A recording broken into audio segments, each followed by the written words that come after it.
दोस्तों आज हम 10 की कॉन्सेप्ट ऑन फाइनेंशियल लिटरेसी के बारे में जानकारी लेंगे।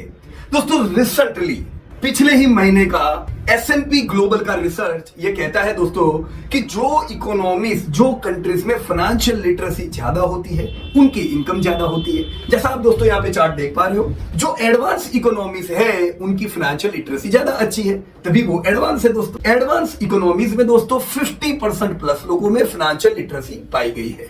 उसका विपरीत अगर हम दूसरी कंट्रीज देखें, इमर्जिंग इकोनॉमीज, दोस्तों इमर्जिंग इकोनॉमीज वो है जो इमर्ज हो रही है। इमर्जिंग इकोनॉमीज के केस में 20 to 40% एडल्ट फाइनेंशियल लिटरेसी रखते हैं, जिनको फाइनेंशियल लिटरेसी से कोई लेना देना नहीं है, सिर्फ बंदूक की भाषा चलती है वहां पे। उन इकोनॉमीज का क्या हाल है वो भी दोस्तों आप लोगों को पता है। तो ये सीधे सीधा ट्रिगर है दोस्तों, जितने हम फाइनेंशियल लिटरेट होंगे उतनी हम हमारी इनकम को बढ़ा सकते हैं। सिमिलर चार्ट दोस्तों नीचे भी दिया हुआ है। $700 एनुअल इनकम से $70,000 तक की एनुअल इनकम तक का ये पूरा चार्ट आप देख सकते हो दोस्तों, जो ये वर्ल्ड का पूरा डेटा है दोस्तों। जो लोगों में फाइनेंशियल लिटरेसी नहीं होती है उनकी इनकम भी कम है, और जैसे जैसे दोस्तों फाइनेंशियल लिटरेसी बढ़ती रहती है आप देख सकते हो दोस्तों जीडीपी पर कैपिटा भी वहां की ज्यादा होती है। तो सीधा इस सबको समझना चाहिए दोस्तों कि हम जितना अपने आप को फाइनेंशियल लिटरेट करेंगे उतनी हम हमारी इनकम को ग्रोथ कर पाएंगे, हम स्टेबल कर पाएंगे, हम कंसिस्टेंसी ला पाएंगे। राइट फ्रेंड्स, सो सबसे पहले हम जानते हैं what is financial literacy before we move this 10 की कॉन्सेप्ट्स। राइट फ्रेंड्स, हम फाइनेंशियल लिटरेसी से बात करें उससे पहले मैं चाहूंगा दोस्तों, अगर चैनल को आपने सब्सक्राइब नहीं किया है पहले चैनल सब्सक्राइब कर दीजिए, ताकि ऐसे अपडेट जो जरूरी है वो दोस्तों आपको मिलते रहे। दोस्तों फाइनेंशियल लिटरेसी का आज की दुनिया में बहुत बड़ा दोस्तों महत्व है। दोस्तों फाइनेंशियल लिटरेसी भी एक लाइफ स्किल है जो अगर हम लेते हैं तो दोस्तों हम हमारे फंड को या हमारी इनकम को जो हम कमा रहे हैं उसको प्रॉपर वे में दोस्तों मैनेज कर सके। दोस्तों फाइनेंशियल लिटरेसी का नॉलेज नहीं होने पे लोगों को दिक्कत आती है जब वो कोई फाइनेंशियल प्रोडक्ट देखते हैं, जब कोई कंपनी की प्रोडक्ट वो देखते हैं उन्हें सही में ये समझ में नहीं आता कि ये मेरे लिए कितनी लाभदायी है। दोस्तों चांसेस या प्रोबेबिलिटी होती है कुछ स्कीम्स में ऐसे लोग फंस भी जाते हैं, हाई रिटर्न वाली स्कीम्स,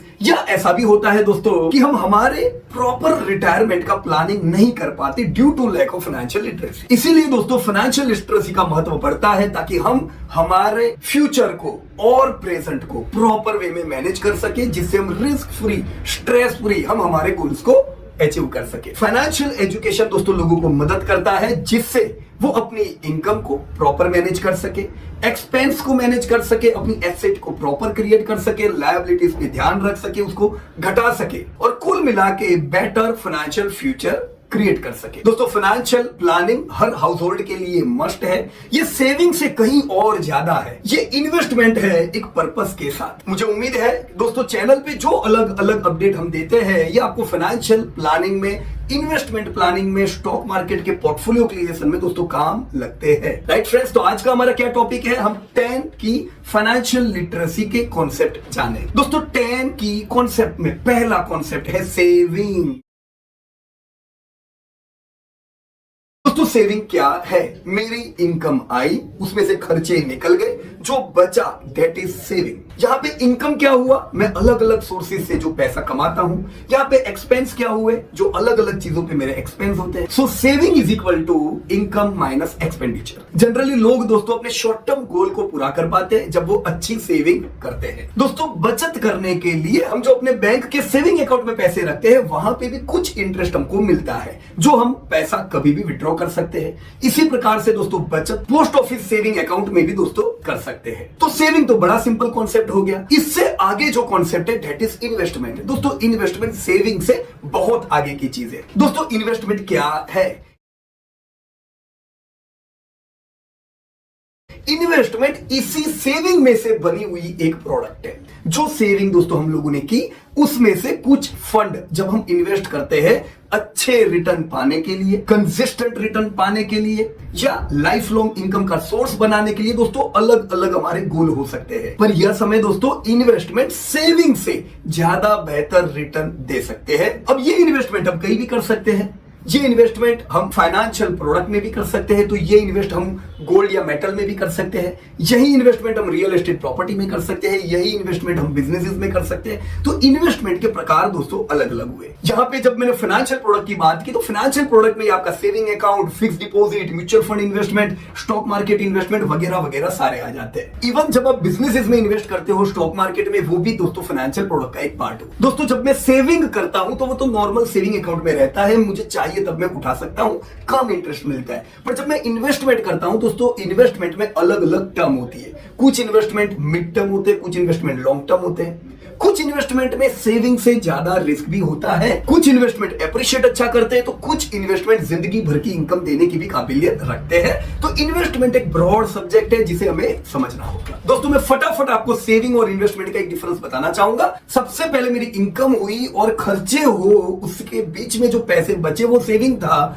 उसी सेविंग में से कुछ पैसे को दोस्तों मैंने लॉन्ग टर्म वेल्थ के लिए इन्वेस्ट किया, दैट इज इन्वेस्टमेंट। दोस्तों सेविंग का पर्पस होता है टिपिकली मुझे शॉर्ट टर्म में पैसे की जरूरत पड़े तब सेविंग काम लगेगी। इन्वेस्टमेंट का गोल होता है दोस्तों लॉन्ग टर्म, जो मेरे ड्रीम है, लॉन्ग टर्म जो मैं एक अच्छी रिटायरमेंट लाइफ जीना चाहता हूं, मेरे सपनों को पूरा करना चाहता हूं, लॉन्ग वैकेशन लेना चाहता हूं, ये सब इन्वेस्टमेंट पूरे कर सकता है। दोस्तों सेविंग में लो या निग्लिजिबल रिस्क होता है, जब मैं इन्वेस्ट करता हूं तो इन्वेस्टमेंट में कुछ रिस्क होता भी है। सेविंग हाई लिक्विड होती है, आज किसी को जरूरत पड़ी 25,000 उठाना है, सीधे बैंक के एटीएम में जाके उठा लिए। इन्वेस्टमेंट इतना लिक्विड नहीं भी हो सकता है, राइट फ्रेंड्स। तो इन्वेस्टमेंट करने से पहले प्रॉपर उसको जान ले। दोस्तों थर्ड की कॉन्सेप्ट, सेविंग हो या इन्वेस्टमेंट, इसके महत्व को प्रॉपर जान ले। Importance of saving and investment. Friends investing जब हम करते हैं तो एक्चुअली हम मनी को हमारे लिए काम पे लगा देते हैं। जब दोस्तों मैं इन्वेस्ट नहीं करता हूं तो मुझे ही जिंदगी भर पैसे के लिए काम करना है, that is man at work.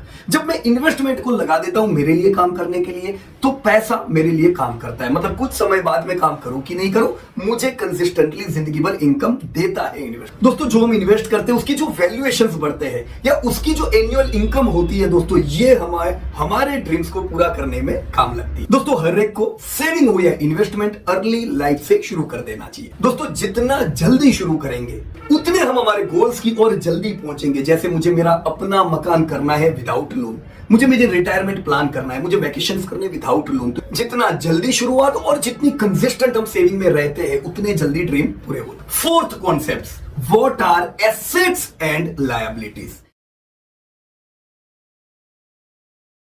दोस्तों जो थर्ड कॉन्सेप्ट मैंने बताया सेविंग एंड इन्वेस्टमेंट, ये करते करते ड्रीम पहुंचते पहुंचते आप आने वाले समय में एसेट और लायबिलिटी दोनों को क्रिएट करने वाले हो। सो मैं समझ लूं एसेट्स और लायबिलिटीज क्या है। तो दोस्तों इसको समझना बहुत ही सीधा है। हर वो चीज जो मेरी बैंक में हर साल पैसे को डालती जाए दैट इज एसेट। हर वो चीज जो मेरी बैंक से पैसे को हर साल निकालती जाए that are liabilities created by me. तो मुझे ज्यादा क्या क्रिएट करना चाहिए, एसेट की लायबिलिटी। मुझे रिटायरमेंट कौन दे सकता है अच्छी, एसेट की लायबिलिटी। यस दोस्तों लायबिलिटीज को धीमे धीमे कम करने का सोचे, एसेट्स को धीमे धीमे बढ़ाने का सोचे। जस्ट फॉर एन एग्जांपल, आपने लाख रुपया बचाया, चलो उसमें से 50,000 रुपए की एफडी कर दी। अब एफडी की तो साल के 6-7% आपके बैंक में आएंगे, दैट इज योर एसेट। कुछ तो आ रहा है बैंक में। पर आपने क्या किया, लाख रुपए बचे थे, अब कोई चीज आपको पसंद आई जो 2 लाख रुपए की है, तो आपने सोचा यार ये लाख रुपया तो कम पड़ रहा है, आपने लाख रुपए की लोन ले ली। अब वो लोन के इंस्टॉलमेंट आने शुरू हो गए, तो हर साल जो इंस्टॉलमेंट आएंगे that is your liability. FD में क्या होगा, हर साल बैंक में पैसे आए। So this is huge difference between asset and liability. जो बैंक में आए एसेट, जो बैंक से ले जाए लायबिलिटी। तो इससे दोस्तों हमारा 5वां फाइनेंशियल प्लानिंग का की कॉन्सेप्ट क्लियर होता है, एंड दैट इज डेप्ट। सो व्हाट इज डेप्ट? दोस्तों वो पैसा जो मैं उधार लेता हूं कहीं से भी, दैट इज डेप्ट। मैंने उधार क्यों लिया? दोस्तों मैंने उधार इसलिए किया क्योंकि मेरे पास जो फंड है वो सफिशिएंट नहीं है। तो ये जो गैप फिल करनी थी, लाख था और चीज 2 लाख की थी, ये 1 लाख रुपए की जो गैप फिल हुई ये डेप्ट ने फिल करके दी। दोस्तों ये डेप्ट अगर मैं बढ़ाता जाऊंगा तो धीमे धीमे इंस्टॉलमेंट बढ़ते जाएंगे जो मेरे फाइनेंशियल प्लानिंग को बिगाड़ सकते हैं। अगर मैंने डेप्ट ली सिर्फ उन चीजों के लिए जिससे मेरा आज का ग्रेटिफिकेशन, जिससे मुझे खुशी मिलती है, चलो भाई मैं वैकेशन घूम के आया, चलो भाई मैंने कोई मैगी प्रोडक्ट खरीद ली, उस केस में दोस्तों जो लायबिलिटी बनी वो लायबिलिटी हो सकता है मुझे साल, 2 साल, 3 साल के इंस्टॉलमेंट में डाल दे। इससे बेहतर है दोस्तों कि मैं पैसे को इन्वेस्ट करूं और वो इन्वेस्टमेंट के इंटरेस्ट से अगर मैं ये चीजें खरीद पाऊं दोस्तों तो मेरे लिए कोई ईएमआई नहीं रहती है, पर कुछ समय मेरे को उसके लिए वेट करनी पड़ती है। राइट? बड़े बिजनेसमैन, बड़े लोग कैसी डेप्ट लेते हैं दोस्तों? मैं बिजनेस कर रहा हूं और मुझे लगता है ये बिजनेस मुझे हर साल XYZ अमाउंट कमा के देगा। अगर ये बिजनेस मुझे XYZ अमाउंट कमा के देगा तो इसके लिए अगर मैंने लोन ली है तो वो कोई बुरी लोन नहीं है, दैट इज गुड डेप्ट। कोई भी लोन अगर मैं 6% या 10% भरता हूं और वो कैपेबल है मुझे 12-15% कमा के देने में, तो वो लोन दोस्तों अच्छी है। Right friends? इससे हम एक छठे फाइनेंशियल प्लानिंग के कॉन्सेप्ट पे जाएंगे, that is time value of money. दोस्तों पैसे की टाइम वैल्यू। दोस्तों टाइम वैल्यू क्या है? जैसे जैसे समय बीतता है दोस्तों मेरे पैसे की अहमियत कम हो जाती है। जैसे 10 साल पहले अगर मैं 50-60 रुपए में कुछ नाश्ता या कुछ खाना खरीद सकता था, दोस्तों आज की तारीख में ये हो सकता है कि 50-60 रुपए की तो आपकी वेजिटेबल्स ही आ जाएंगे। तो आज आप वही नाश्ता या वही खाना 50-60 रुपए में नहीं खा सकते हो। इसका मतलब क्या कि आपके जो पैसे है उसकी अहमियत तो डिक्रीज हो गई। इसका मतलब ये हुआ कि आज मेरी जेब में अगर 500 की नोट है, 2000 की नोट तो बोल नहीं सकते, राइट? 500 की नोट है तो ये 500 की नोट 10 साल बाद उसकी इतनी वैल्यू नहीं होगी। आज जितना मैं 500 से खरीद सकता हूं मैं नहीं खरीद पाऊंगा 10 साल बाद उतना ही 500 रुपए की एक नोट से। हालांकि नोट एक ही है, यही 500 की नोट आज, यही 500 की नोट 10, ह्यूज डिफरेंस होता है दोस्तों। यही 500 की नोट से मैं ये भी कर सकता हूं कि मैं उसको इन्वेस्ट करूं और उस पर इंटरेस्ट भी कमाता जाऊं। तो ये 500 रुपया आज तो मेरे लिए इंटरेस्ट भी कमा के ला सकता है, पर यही 500 रुपया 10 साल बाद का उसकी वैल्यू काफी कम होगी। क्यों कम हो गई? इससे जो चीजें मैं खरीदूंगा वो महंगी होगी। ये पैसे से आज जो मैं प्रोडक्टिविटी कर सकता था, मैं जो ब्याज ले सकता था, जब मैं इससे कोई भी प्रोडक्टिविटी ले सकता था, वो मैं प्रोडक्टिविटी मेरी चली गई। तो आज का ये 500 रुपया अगर मैं इन्वेस्ट करता हूं, ये कल के 500 रुपए से ज्यादा वैल्यू रखता है। क्यों? क्योंकि ये मुझे कमा के देगा। तो अगर बिल्कुल बेसिक समझे दोस्तों, मनी की टाइम वैल्यू अगर मुझे समझनी है तो मेरे को ये ध्यान रखना होगा कि जो मनी आज का है वो बड़ा ही कीमती है कल के मनी से। दोस्तों ये चीज हम एकदम सिंपल एक एग्जांपल से समझेंगे। समझना है? चलो दोस्तों, टाइम वैल्यू समझने के लिए एक उदाहरण ले रहा हूं मैं कि फॉर एग्जांपल मुझे 15 लाख रुपए की अमाउंट चाहिए, तो टाइम फ्रेम है 20 ईयर्स बाद, और मुझे यह लगता है कि ये 15 लाख रुपए पाने के लिए मैं अगर इन्वेस्टमेंट करता हूं, मैं 8% एन्युअली तो दोस्तों पा सकता हूं। तो कितना पैसा चाहिए? 15 लाख चाहिए। कब चाहिए? 20 साल बाद चाहिए। ये फर्ज कीजिए हम चाइल्ड एजुकेशन के लिए एक प्लानिंग कर रहे हैं। तो अब ये करने के लिए तो बड़ा सिंपल है दोस्तों। अगर मेरे पास आज 20 साल है तो मैं मंथली 25-46 रुपीज अगर खाली इन्वेस्ट करता हूं तो भी मैं इस अमाउंट को 15 लाख पहुंचा पाऊंगा। तो मुझे उस समय चाइल्ड एजुकेशन में काम लगेंगे। इन्वेस्ट कितना करना है? 25-46 rupees only, specially for child education, right? लेकिन यार अभी नहीं, अभी तो मेरे को खर्चे बहुत है, मुझे घूमने जाना है, मेरे प्लानिंग है, मैं काम करता हूं, यही पैसा मैं 3 साल के लिए डिले करता हूं। मैं 3 साल बाद इन्वेस्ट करूंगा, राइट? तो -3 ईयर, यानी अब मेरे पास 17 ईयर्स रहेंगे पैसा इकट्ठा करने के लिए। अगर 3 साल के लिए मैंने डिले किया दोस्तों, तो यही पैसा अब मुझे 47 इकट्ठा करना पड़ेगा। तो मेरी एसआईपी अमाउंट इंक्रीज हुई। कितनी इंक्रीज हुई दोस्तों? 928 रुपीज से 1000 रुपए की मेरी एसआईपी बढ़ गई।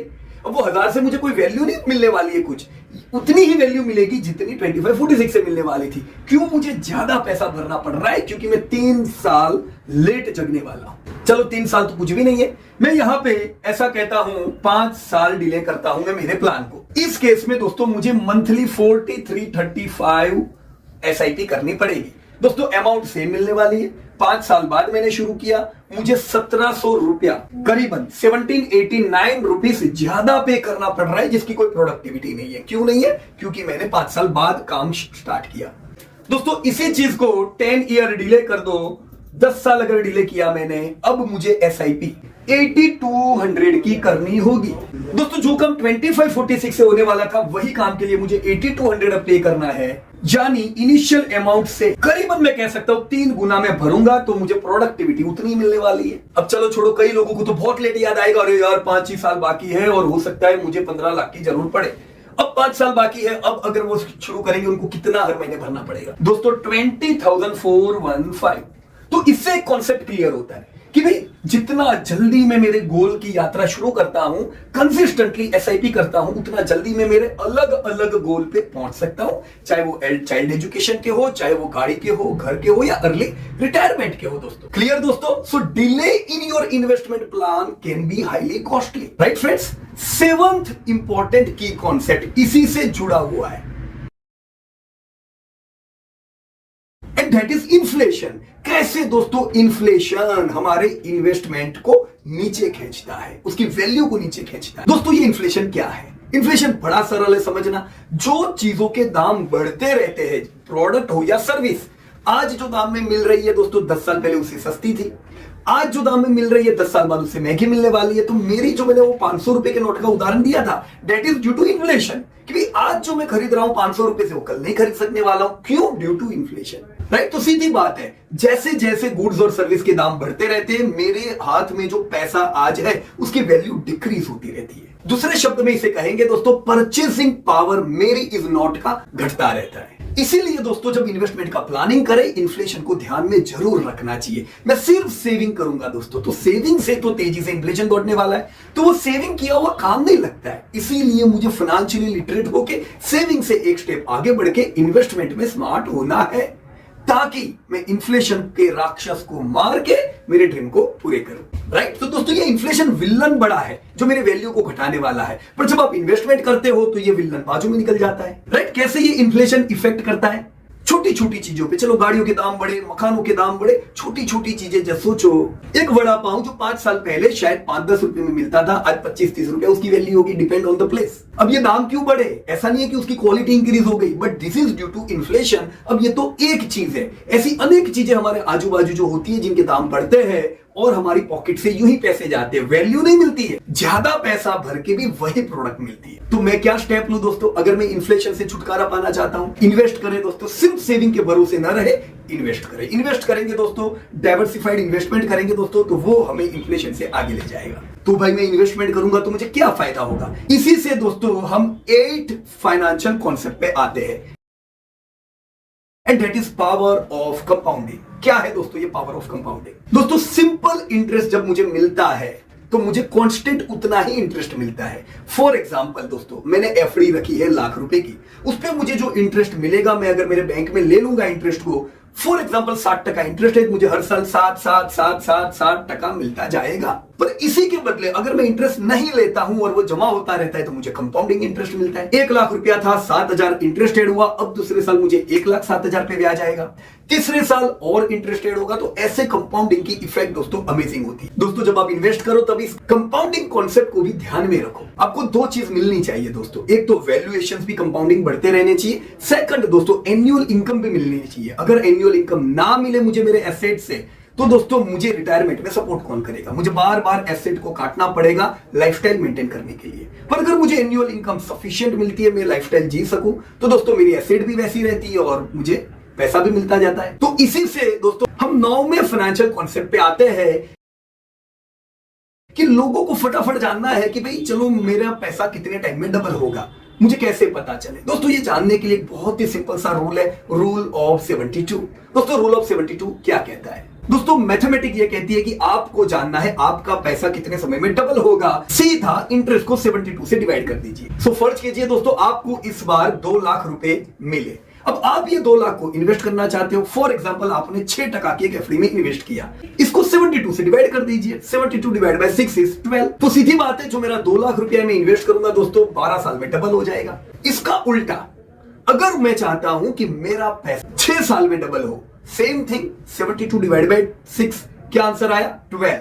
12 रेट ऑफ इंटरेस्ट से बढ़ेगा, 6 साल में डबल हो जाएगा, राइट फ्रेंड्स? तो ये रूल ऑफ 72 एक बड़ी सिंपल से रूल है जो आप मैथमेटिक्स यूज कर सकते हो। दोस्तों अब मैं आखिरी फाइनेंशियल की कॉन्सेप्ट पे आता हूं, 10th फाइनेंशियल कॉन्सेप्ट, जिसे कहते हैं दोस्तों रूपी cost averaging. So what is रूपी कॉस्ट एवरेजिंग? दोस्तों ये तो बहुत ही सिंपल चीज है। रूपी कॉस्ट एवरेजिंग का मतलब है मैं एक फिक्स्ड अमाउंट रेगुलर इंटरवल पे इन्वेस्ट करता रहता हूं। अब आप कहीं भी इन्वेस्ट करें, फॉर एग्जांपल आप एफडी कर रहे हो, यू कैन डू एसआईपी, आप म्यूचुअल फंड में इन्वेस्ट कर रहे हो, यू कैन डू एसआईपी, आप स्टॉक मार्केट में इन्वेस्ट कर रहे हो, you can do SIP, real estate में इन्वेस्ट कर रहे हो, वहां पे एसआईपी जरूरी नहीं है अवेलेबल, राइट? वहां पे दूसरी एसआईपी होती है, बैंक लोन देती है जिसपे इंटरेस्ट तगड़ा ले जाती है, राइट? तो ऐसी अपॉर्चुनिटीज देख सकते हो कि जहां पे आप रेगुलर बेस पे इन्वेस्ट करो और जो वैल्यू आपको मिलने वाली है उसकी वैल्यू भी डाउन ना हो, और भले आप एसआईपी करो दोस्तों, उसका नुकसान नहीं होना चाहिए। जैसे अभी हमने ईएमआई के केस में एक लॉस देखा, मैंने 50 लाख का घर खरीदा, 50 लाख ब्याज में गए, तो that is called as EMI and I am talking about